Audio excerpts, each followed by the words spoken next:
I am running a ISO 22000 HACCP certified company with FSSAI central license. If I added any preservatives, I want to mark in which preservatives, class 2 preservatives or anything. I am in the retort technology, one company. So many companies making MTR, ITC, Nestle. So many companies are retorted technology. Kerala ഒരു big company ഉണ്ട്, Asian nibbles എന്ന് പറയുന്ന company ഉണ്ട്. അവരൊക്കെ റിട്ടോട്ടില് more than 120 products ഉണ്ട്. ഒരു പ്രൊഡക്റ്റും Sara's കേരളത്തിലെ ഒരു ലീഡിംഗ് ബ്രാൻഡ് അവരാരും ഒരു റിട്ടോർട്ട് ടെക്നോളജി പ്രിസർവേറ്റീവ്സിന്റെ ആവശ്യമില്ല. ഈ ഉദാഹരണത്തിന് ക്ലാസ് 2 പ്രിസർവേറ്റീവ്സിന് you want to minimum give more than 400 rupees per kg. എന്തിനു സ്പെൻഡ് ചെയ്യണം? No role.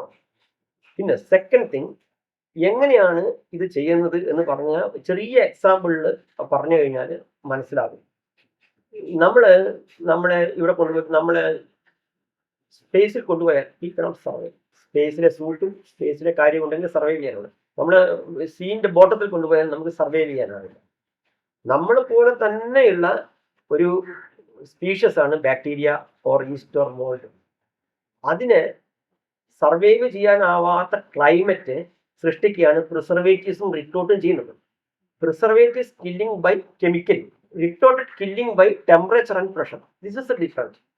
ഇത് അവയർനെസ് കുറവിനെ കൊണ്ടാണ്.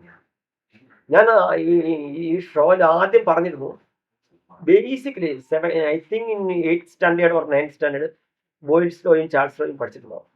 അത്രയേ ഉള്ളൂ, വളരെ സിമ്പിളാണ്. ടെമ്പറേച്ചറും പ്രഷറും കൊണ്ട്, നമ്മൾ കൺട്രോൾ ചെയ്തിട്ടുള്ള ടെമ്പറേച്ചറും പ്രഷറും കൊണ്ട് മൈക്രോ ഓർഗൻസിന് സർവൈവ് ചെയ്യാനാത്ത ഒരു ക്ലൈമറ്റ് ഫുഡിന്റെ പാക്കിങ്ങിന്റെ ഉള്ളിൽ ഉണ്ടാക്കുന്നു. അതിന് വരെ കെമിക്കൽ ഇട്ടിട്ടും കൊല്ലാം. Both are possible. ഇത്രയേ ഉള്ളൂ. ഫ്രോസണിൽ അങ്ങനെയല്ല. ഫ്രോസണിൽ നമ്മൾ ഈ ബാക്ടീരിയനെ ഇൻആക്ടിവേറ്റ് ആക്കുകയാണ് ചെയ്യുന്നത്. -18 ഒരു ബാക്ടീരിയക്ക് റീപ്രൊഡ്യൂസ് ചെയ്യാനാവത്തില്ല, പിന്നെ ഒരു ആക്ടിവിറ്റി ഉണ്ടാവില്ല. പക്ഷെ ആ സപ്ലൈ ചെയിൻ അല്ലെങ്കിൽ ആ -18 അത് come to normal temperature, bacterias വീണ്ടും. അതുകൊണ്ട് ഇതിന്റെ സപ്ലൈ ചെയിനോ ഇതിനെ ഫ്രിഡ്ജിൽ വെക്കുകയോ ഒന്നും വേണ്ട. ഇത് നോർമൽ ടെമ്പറേച്ചറിൽ എവിടെയും കൊണ്ടുപോയിട്ടിടാം.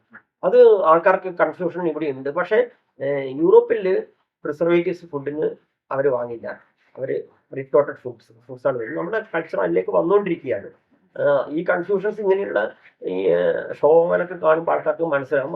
അവരുടെ നെക്സ്റ്റ് ജനറേഷൻ പെട്ടെന്ന് മനസ്സിലാക്കാനാവും. അപ്പം പിന്നെ അവർ മാറും.